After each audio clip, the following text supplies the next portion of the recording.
G'day guys, Ali from West Spray. Graco jet roller. I've been wanting to review this. I've been wanting to play with these for so long. Fortunately, Mark from Graco in Victoria allowed me to have a borrow of this one.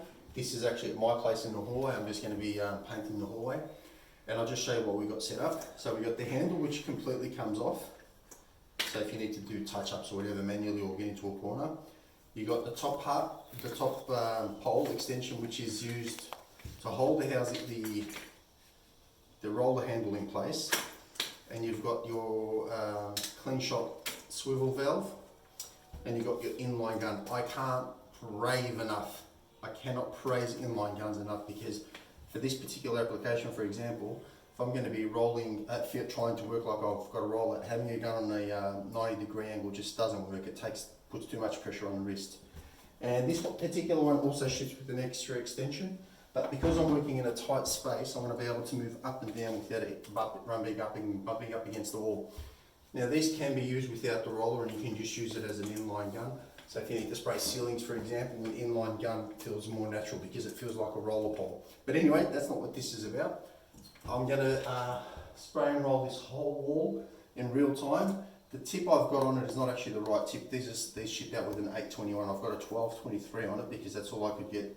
Seeing today's Anzac Day in Australia, and I can't get things, even at my shop I don't have it. So I'm just going to use what I've got available to me, and I've had a little bit of a test with this and it seems to be okay. Alright, I'm going to build up the pressure to suit, and I only need about 800 or 900 psi. Let's get that to prime first.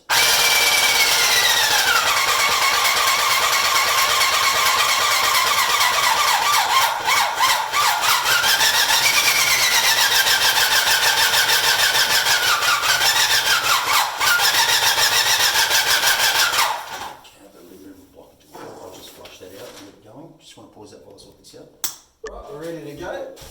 You see that there's a little bit of wet paint around the edges. That was done on a previous video. So the idea is start from the top, come down and back roll simultaneously. That's how we go. I hope it all goes well.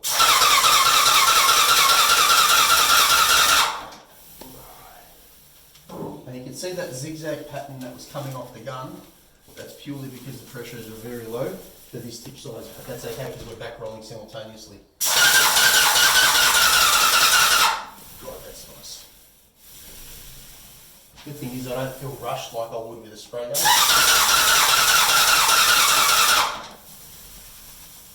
Coverage is excellent, considering I've got a light colour going over it. Alright, I'm going to stop talking now, just keep rolling away.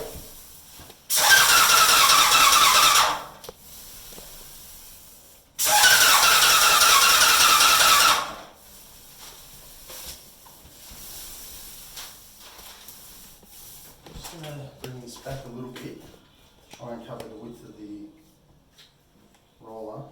I'm just trying to make it forward. Inline gun is beautiful. Just going to make it light here.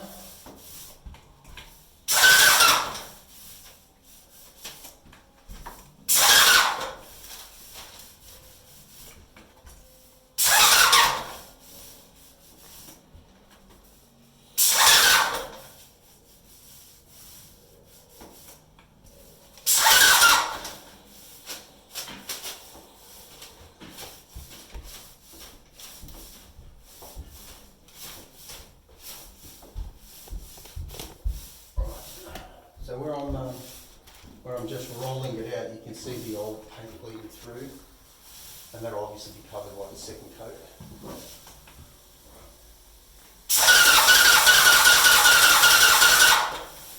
You can hear the machine's not working hard at all. It doesn't need to here. Now I've got a little bit of probably too much paint on my roller now. I'm just going to roll that out. Wow. The only thing I'm finding is that as I come up high, if I angle it up enough, the tip guard will actually touch the wall.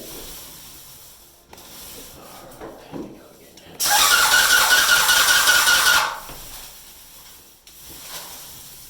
Overspray on my paper is very minimal.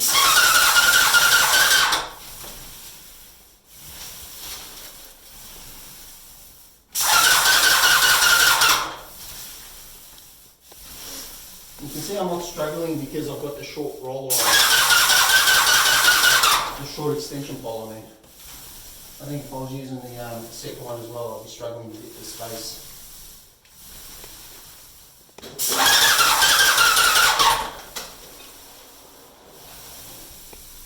Now, I'm not actually spraying the roller itself, I'm spraying just past the roller, and the roller's just back rolling as I go through.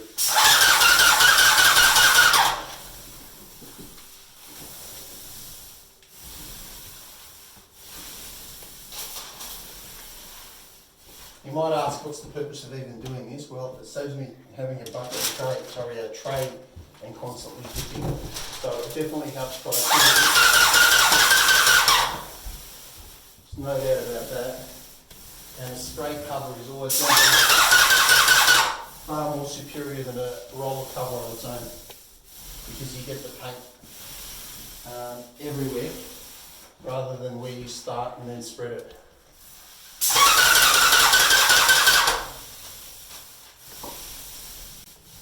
Coming up with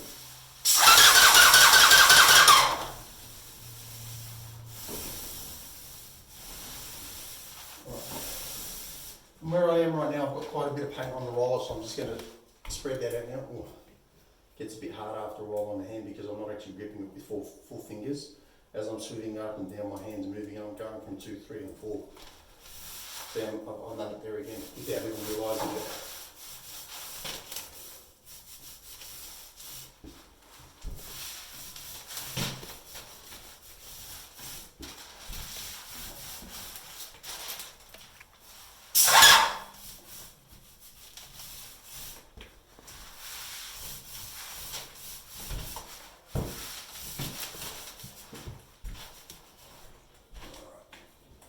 Just give myself a bit of room here. Just going to move this machine back. Just pause while I set this up. Okay, I'm going to do the rest of this here. Now the problem is that because it's the same colour going over the same colour, it may not be quite as clear as it should be on the video as it was there, because there was a different colour.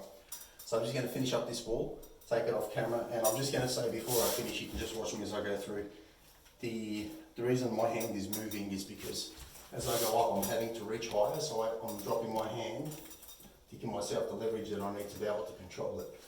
If it was in a wider area where I had both poles, I wouldn't need to do that. I'd be able to just keep going up and down without having to remove my fingers off the trimmer.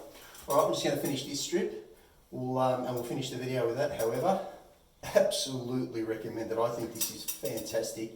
And you know, if there's one thing I regret when I was a painter, it's that this thing wasn't available to me, but my God, I think this is terrific, especially the inline handle. I think it is beautiful. All right, we'll work through. Harley from Westbury. See you on the next one.